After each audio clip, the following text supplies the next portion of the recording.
మీ తెలుగు నేస్తం Telugu stop app వెంటనే play store, app store లో డౌన్లోడ్ చేసుకోండి. ప్రతిక్షణం అన్ని తెలుగు వార్త విశేషాలతో పాటు మీ లోకల్ ప్రాంత వార్తలు కూడా సులభముగా తెలుసుకోండి. చేవెళ్లలో జనజాతర పేరుతో కాంగ్రెస్ పార్టీ బహిరంగ సభ నిర్వహించడం జరిగింది.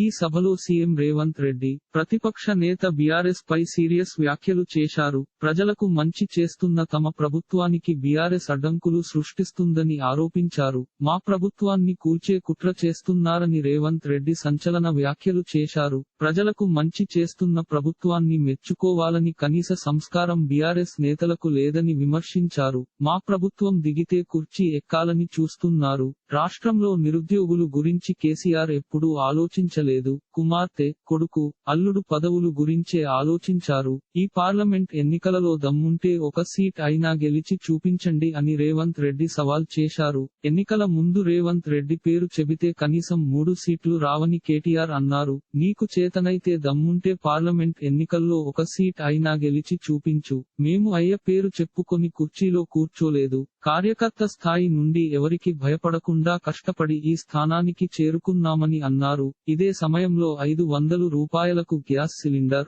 ఉచిత కరెంటు అందకపోతే ప్రజలు ఆందోళన చెందాల్సిన అవసరం లేదని వ్యాఖ్యానించారు. ఎంఆర్ఓ లేదా ఎంపీడీఓ కార్యాలయాలకు వెళ్లి గ్యాస్ కనెక్షన్, రేషన్ కార్డు లేదా ఆధార్ కార్డు చూపించాలని అన్నారు. ఎవరైనా అధికారులు మీకు పథకాలు రావని చెబితే వాళ్లను నిలదీయాలని సూచించారు. ఇలాంటి మరిన్ని తెలుగు వార్త విశేషాలు కోసం ఛానల్ కి సబ్స్క్రైబ్ చేసి గంట నొక్కడం మర్చిపోకండి.